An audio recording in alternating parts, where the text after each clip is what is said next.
warahmatullahi wabarakatuh. Saya Septi Paramita. Di video ini akan membahas mengenai kontrak bisnis. Pada dasarnya, sebelum melakukan suatu kerjasama, selalu diadakan kontrak terlebih dahulu. Secara istilah, secara luas, kontrak disebut juga dengan perjanjian. Kontrak adalah suatu kesepakatan di antara dua pihak atau lebih, di mana dapat menimbulkan, memodifikasi, atau menghilangkan hukum. Di Kitab Undang-Undang Hukum Perdata di pasal 1313 menjelaskan kontrak adalah suatu perbuatan satu orang atau lebih mengikatkan dirinya terhadap satu orang atau lebih. Jadi secara kesimpulannya, kontrak bisnis adalah suatu kesepakatan di antara dua pihak atau lebih yang dapat mengikatkan dirinya, yang dapat menimbulkan, memodifikasi, atau menghilangkan hukum mengenai bisnis. Dalam kontrak yang sah, para pihak yang sudah mengikat dirinya terhadap hal-hal yang sudah diperjanjikan di dalam kontrak tersebut yang dapat menimbulkan hukum disebut juga dengan perikatan. Ada sumber-sumber hukum yang berlaku dalam kontrak tersebut atau perjanjian. Yang pertama, ada peraturan perundang-undangan. Contohnya, ada undang-undang tentang cipta kerja, ada undang-undang tentang perseroan terbatas, ada undang-undang tentang ketenaga kerjaan, ataupun kitab undang-undang KUHP, kitab undang-undang hukum perdata. Yang kedua, ada jurisprudensi. Jurisprudensi adalah putusan-putusan hakim terdahulu. Di sini biasanya untuk menyelesaikan suatu perkara mengenai kontrak. Yang ketiga, itu ada yang namanya perjanjian internasional. Biasanya ini itu untuk perjanjian antar negara. Ada yang sifatnya bilateral ataupun multilateral. Lalu yang berikutnya itu ada namanya doktrin atau pendapat para ahli. Di sini juga biasanya untuk menyelesaikan suatu perkara tentang kontrak atau perjanjian. Lalu juga ada yang namanya kebiasaan atau adat istiadat setempat, penduduk setempat. Biasanya ini bagi untuk masalah perkara kontrak yang di daerah tersebut masih menggunakan sumber hukum adat di situ, dan ini sudah jarang di Indonesia dilakukan ya. Dalam suatu kontrak itu bisa dinyatakan sah apabila telah memenuhi persyaratan-persyaratan yang sudah ditentukan oleh hukum yang berlaku. Di dalam Kitab Undang-Undang Hukum Perdata di pasal 1320 dijelaskan syarat sahnya berkontrak. Ada dua syarat sah berkontrak. Yang pertama, syarat secara objektif. Syarat secara objektif ini itu terdiri dari hal atau perihal tertentu mengenai objeknya. Jadi, objeknya tersebut harus jelas dan juga berlaku secara hukum. Yang kedua, ada kausa atau sebab yang diizinkan. Maksudnya, kontrak yang dibuat atau dirancang dengan isinya tersebut harus sesuai dengan hukum yang berlaku. Jadi tidak boleh bertentangan dengan undang-undang. Dan secara yuridis, jika salah satu syarat objektif ini tidak dipenuhi, maka kontraknya tersebut batal atau tidak sah secara hukum. Lalu ada syarat secara subjektif di dalam pasal 1320. Ini syarat subjektif ini lebih mengenai tentang orangnya. Yang pertama itu syaratnya itu adanya suatu kesepakatan. Adanya suatu kesepakatan ini timbul untuk menghindari hal-hal yang tidak diinginkan, seperti adanya suatu paksaan, adanya suatu kekeliruan atau penipuan, dan lain-lain. Yang kedua itu cakap dalam hukum. Artinya seseorang atau pihak yang melakukan perjanjian di dalam kontrak tersebut itu harus sah secara hukum, memiliki wewenang secara hukum. Seperti seseorang yang tidak dalam pengampunan, ada syarat-syarat khusus yang harus dipenuhi dan diperuntukkan untuk kontrak-kontrak yang khusus pula. Ada 4 syarat yang harus dipenuhi. Yang pertama itu ada syarat tertulis untuk kontrak-kontrak tertentu. Yang kedua, syarat akta notaris. Yang ketiga, ada syarat akta pejabat selain notaris untuk kontrak-kontrak tertentu. Yang keempat, yang terakhir, ada syarat izin pejabat yang berwenang dalam kontrak-kontrak tertentu. Dan jenis-jenis kontrak-kontrak khusus ini yaitu yang pertama ada kontrak tentang perdamaian, ada kontrak tentang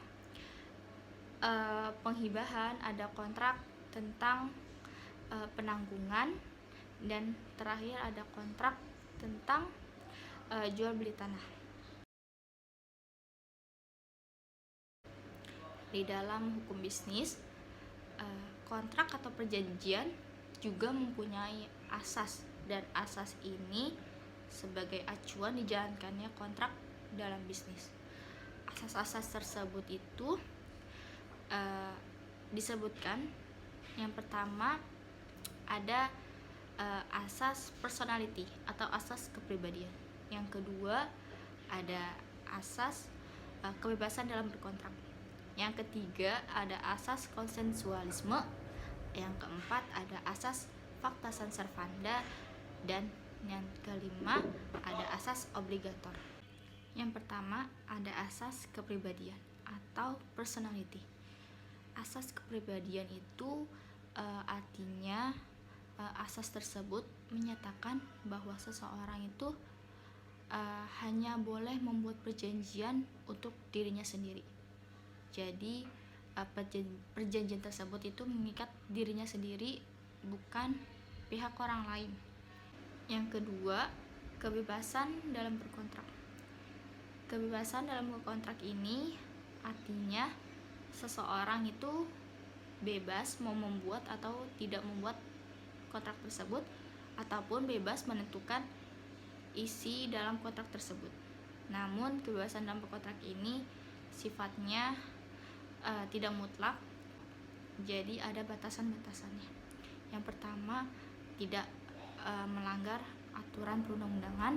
Yang kedua, itu tidak bertentangan dengan kebiasaan yang berlaku. Yang ketiga itu harus memenuhi syarat-syarat sebagai suatu kontrak.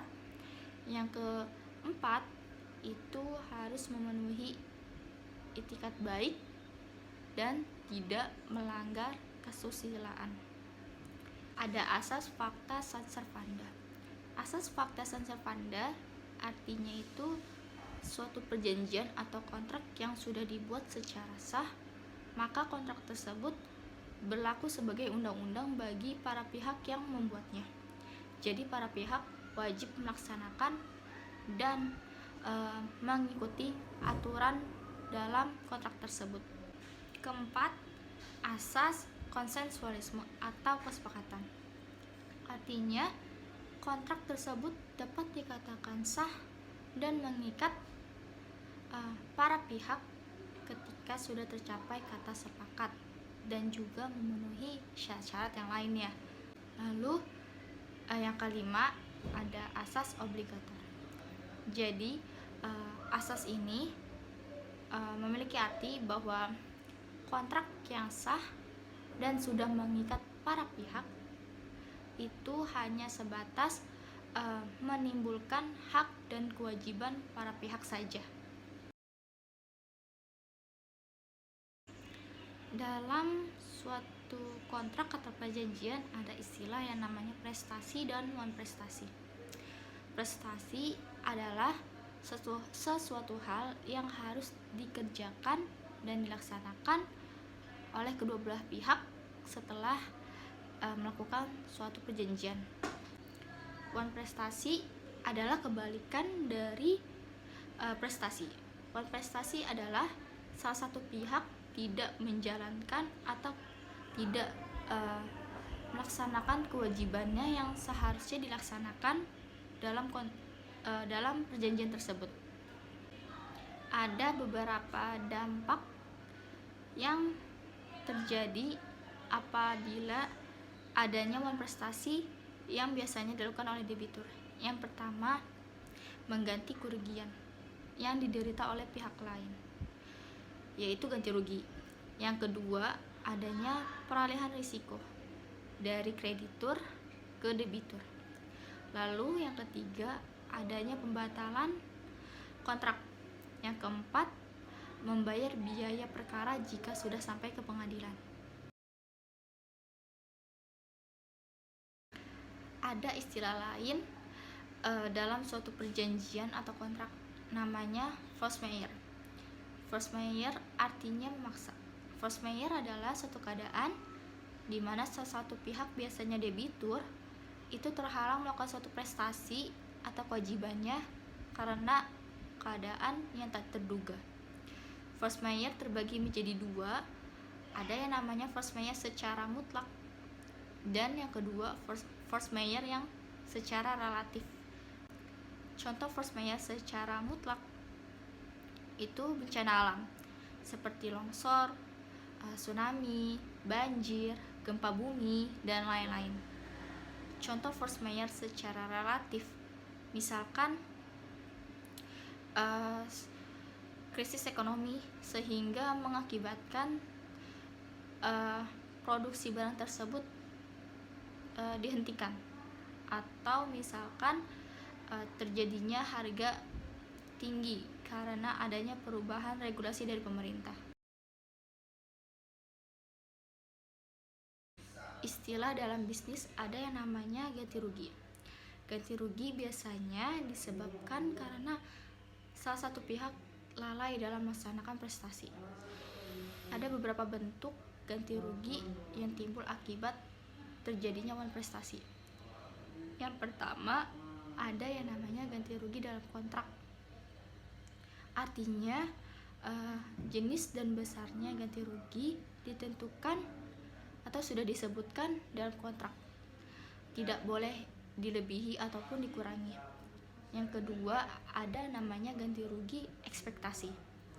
Ganti rugi ekspektasi artinya membandingkan antara keuntungan yang didapatkan secara penuh ketika melaksanakan prestasi dengan kerugian yang didapat karena timbulnya prestasi.